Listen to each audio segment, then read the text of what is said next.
শ্ৰীকৃষ্ণ উৎপাদনমুখী কৃষক সমিতিৰ FPOৰ মই প্ৰেচিডেণ্ট আৰু মই নিজেই গৰু পুহি গাখীৰো তাত দিওঁ বাকী মানুহখিনিৰো ইয়াত গাখীৰ দিয়ে সেইখিনি লৈও আমাৰ এইবোৰ FPOটো আমি চলাই আছোঁ আগতে আমাৰ ছ'চাইটি আছিলে তাৰপিছত লাহেকৈ আমাৰ যেতিয়া গাখীৰো সৰহ হ'ল তেতিয়া আমাৰ FPOলৈ আমি গ'লোঁ আৰু এতিয়া মানে কিছুমান সুবিধা আমাক মুখ্যমন্ত্ৰী ছাৰে দিছে আৰু সেই সুবিধাখিনিৰ কাৰণে আমি কিছুমান আগলৈ যাব পাৰিছোঁ এতিয়া আমাৰ 1000 লিটাৰ 1200 লিটাৰ 1500 লিটাৰমান গাখীৰ গোট খায় গাখীৰ দি আমি এতিয়া এমাহত 3 বাৰ আমি পে'মেণ্ট কৰোঁ ধৰক পে'মেণ্ট কৰোঁ গোটেই পে'মেণ্টখিনি আমাৰ সোমাই একাউণ্টত প্ৰত্যেকৰ একাউণ্ট আছে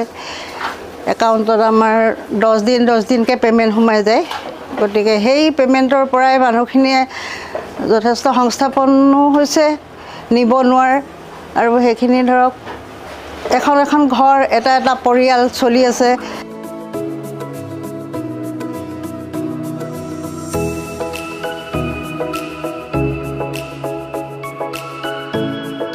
আমাৰ যিটো সময়ত আমাৰ সংস্থাপনৰ অভাৱ যিটো সময়ত এটা চাকৰিৰ কাৰণে আমাৰ বহুত চিন্তা চৰ্চাৰ মাজত দৌৰি কৰিব লাগে সেই সময়ত আমাৰ এই 120টা পৰিয়ালে এই অনুষ্ঠানটোৰ যোগেদি 120টা পৰিয়ালক মোবাইল দিবলৈ সক্ষম হৈছে এই অনুষ্ঠানটোৱে বিভিন্ন সময়ত পশুপালন বিভাগৰ পৰা বিভিন্ন সময়ত আমাৰ গোপালকসকল সহায় সহযোগ কৰি আছে কিবা এটা কথাত আমাৰ প্ৰয়োজন হ'লে আমি তেখেতলোকৰ লগত যোগাযোগ কৰাৰ লগে লগে আমাৰ এই 120টা পৰিয়ালৰ গোপালকসকলক তেখেতলোকে পশু মানে গৰু গাইকেইজনীক যথোপযুক্ত আমাক মানে চিকিৎসা ব্যৱস্থা কৰি দিয়ে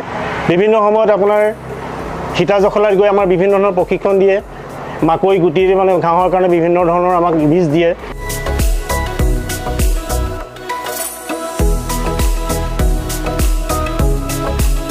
আমাৰ ছ'চাইটিখন নাছিলে ইয়াতে সমবায়খন তেতিয়া তেখেতলোক মানে য'তে ত'তে যাবলগীয়া হয় গাখীৰ বিক্ৰীবৰ কাৰণে বজাৰখন নাছিলে এতিয়া এই সমবায়খন হোৱাৰ পৰা যথেষ্ট তেখেতলোক স্বাৱলম্বী হ'ব পাৰিছে ইয়াতে যিমানেই প্ৰডাকশ্যন নকৰক তেওঁলোকে মানে গাখীৰখিনি ইয়াতে ছাপ্লাই দিব পাৰে